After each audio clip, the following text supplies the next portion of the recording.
वो 24 फरवरी 2018 की रात थी। दुबई का एक आलीशान होटल जुमेरा एमिरेट्स टावर्स पूरी तरह शांत था। बाहर रोशनी की जगमग थी, लेकिन भीतर एक कमरे में अंधेरा पसरा हुआ था। बाथटब में पानी ठहरा हुआ था और उस पर तैर रही थी भारतीय सिनेमा की सबसे बड़ी अदाकारा श्रीदेवी की निर्जीव देह। दुनिया ने यकीन नहीं किया। करोड़ों दिलों को लगा मानो किसी ने एक साथ उनकी धड़कन छीन ली हो।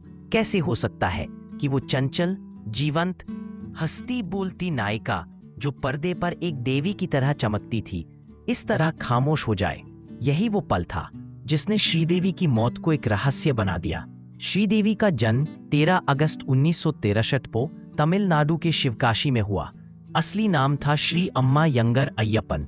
सिर्फ 4 साल की उम्र में उन्होंने फिल्मों में काम करना शुरू कर दिया। चेन्नई की गलियों से मुंबई तक का सफर आसान नहीं था। वो एक साधारण सी बच्ची थी, लेकिन उनकी आंखों में अलग चमक थी। माँ ने कहा था, ये लड़की सिर्फ मेरी नहीं, ये करोड़ों की होगी, और सच यही हुआ। 70 और 80 के दशक में जब बॉलीवुड की दुनिया पुरुष अभिनेताओं के इर्द गिर्द घूमती थी, श्रीदेवी ने साबित कर दिया कि एक अकेली नायिका भी पूरी फिल्म अपने कंधों पर उठा सकती है। मिस्टर इंडिया में उनका हवा हवाई, चालबाज में डबल रोल, नगीना में नागिन का नृत्य, लम्हे में मासूमियत, हर फिल्म ने उन्हें नई ऊंचाइयों पर पहुंचाया। लोग कहते थे, जहां श्रीदेवी है वहां फिल्म सुपरहिट है। वो सिर्फ अभिनेता नहीं, बल्कि भावनाओं की रानी थी। लेकिन जिस इंसान को दुनिया देवी मानती है, उसकी निजी जिंदगी कितनी कठिन होती है, ये शायद ही कोई समझता है। श्रीदेवी की शादी बोनी कपूर से हुई, जो पहले से शादीशुदा थे। इस रिश्ते को लेकर खूब विवाद हुआ। लोगों ने ताने दी, मीडिया ने आलोचना की, पर श्रीदेवी ने हमेशा कहा, मैं अपने परिवार के लिए जीती हूँ और यही मेरी सबसे बड़ी ताकत है। उनकी 2 बेटियां जाह्नवी और खुशी ही उनकी जिंदगी की धड़कन थी।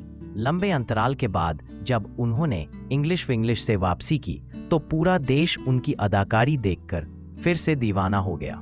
लोगों ने कहा, श्रीदेवी बूढ़ी नहीं हुई, बल्कि और भी निखर गई हैं। ये फिल्म उन औरतों की आवाज थी जिन्हें अक्सर परिवार और समाज कमतर आंकता है। श्रीदेवी खुद भी इस फिल्म के जरिए मानो कहना चाहती थीं, औरत को कभी कम मत समझो। फरवरी 2018 में श्रीदेवी अपने भांजे मोहित मारवाहा की शादी में शरीक होने दुबई गईं। वो परिवार के साथ हंसती खेलती नजर आई, लेकिन 24 फरवरी की रात वो होटल के कमरे में अकेली थीं। सुबह खबर आई, श्रीदेवी होटल के बाथटब में मृत मिली। आधिकारिक रिपोर्ट में कारण बताया गया, डूबने से मौत, लेकिन लोग कहते रहे, सिर्फ डूबना या फिर कुछ और। श्रीदेवी की मौत के बाद कई सवाल उठे। क्या यह सिर्फ एक हादसा था?